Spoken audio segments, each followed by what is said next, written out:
எது புதுமை என்று யோசிப்பதற்கு இங்குதான் என்ன தேவைப்படுகிறது என்று சொன்னால்,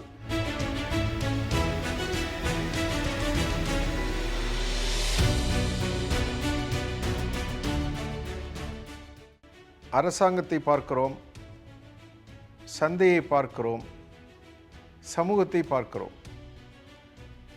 இதனுடைய தன்மை என்னவென்பது நமக்கு தெரியும். அரசு அதிகாரத்தை வைத்திருக்கும், சந்தை லாபத்தை நோக்கி செல்லும், சமூகம் அன்பால் கட்டுண்டிருக்கும்.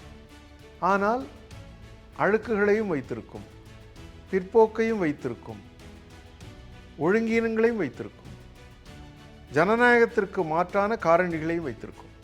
இவைகளெல்லாம் உண்டு.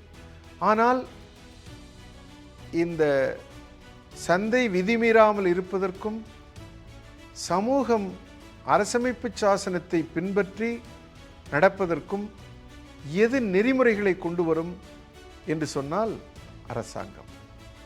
சரி, அந்த அரசாங்கம் எப்படி உருவாக்கப்படுகிறது என்று சொன்னால், மக்களுடைய வாக்குகளை பெற்று அரசியல் கட்சிகள் தான் இந்த அரசாங்கத்திற்கு செல்கிறது.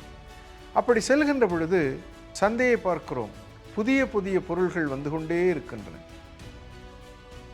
போன வருடம் வந்த மகிழுந்து என்பது இந்த வருடம் புதுப்பிக்கப்பட்டதாக வருகிறது, புதிய அடையாளங்களுடன் வருகிறது, புதிய பொலிவுடன் வருகிறது. சந்தையில் இருக்கக்கூடிய எந்த பொருளை பார்த்தாலும் புதுமைகள் நிறைந்ததாக இருக்கிறது. ஆனால் அரசியல் என்ன புதுமை நடக்கிறது என்று யோசித்து பார்க்க வேண்டும். நிர்வாகங்களிலே சீர்திருத்தம் நடைபெறுகிறது, ஆளுகையில் சீர்திருத்தம் நடைபெறுகிறது. எந்த இடத்தில் சென்றாலும் புதுமைகளை காண முடியும். ஆனால் ஓரிடத்தில் அந்த புதுமைகளை காண முடியவில்லை. இதுதான் நமக்கு இன்று நாம் சந்திக்கக்கூடிய சோதனையாக, சவாலாக இருக்கிறது. என்ன சவால் என்று சொன்னால், மக்களாட்சி எப்படி வந்தது என்று யோசித்து பார்ப்பீர்களே ஆனால், பல நூறு ஆண்டுகள் போராடி மக்களாட்சி வந்தது. மன்னராட்சி வீழ்ச்சியடைந்து மக்களாட்சி வந்தது.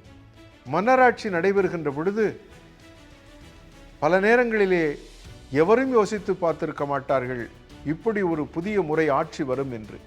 ஆனால் வந்திருக்கிறது.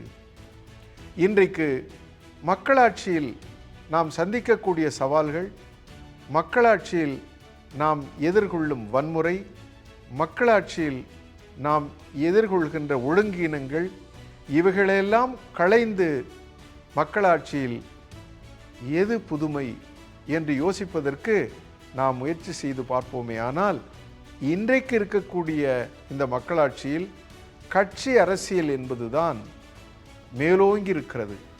இந்த கட்சி அரசியலும் எதில் நின்று கொண்டிருக்கிறது என்று சொன்னால், தன்னை ஜனநாயகப்படுத்தி, சமூகத்தை ஜனநாயகப்படுத்தி நேர்மையான ஆட்சியை தர வேண்டும் என்பதில் அல்ல.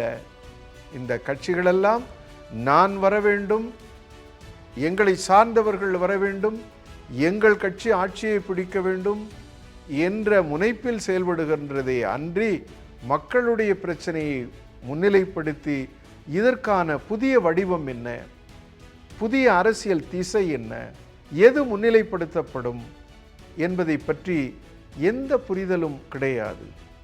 ஆக இந்த அரசியலுக்கு வரக்கூடியவர்களுடைய சிந்தனை என்னவாக இருக்கிறது என்று சொன்னால், வாக்குகளை பெறுவது, அதிகாரத்தை பிடிப்பதை தவிர்த்து இந்த சமூகத்தில் இருக்கக்கூடிய பிரச்சனைகளுக்கு இந்த அதிகாரத்தின் மூலமாக என்ன தீர்வினை தர முடியும் என்று சிந்திக்கக்கூடிய ஆற்றலுமோ செயல்படுத்தக்கூடிய ஆற்றலும் இருக்கிறதா என்று சொன்னால் இல்லை.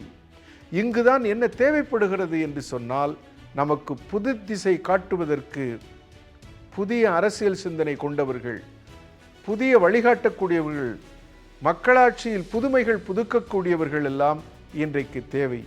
அவர்களெல்லாம் எங்கே இருக்கிறார்கள் என்று சொன்னால், அவர்களெல்லாம் மக்களுடன் இணைந்திருக்கிறார்கள். ஆகையினாலே புது திசை காட்டக்கூடிய ஒரு அரசியல் அடித்தளத்தில் நடந்து கொண்டிருக்கிறது. ஆனால் இது காலம் பிடிக்கும்.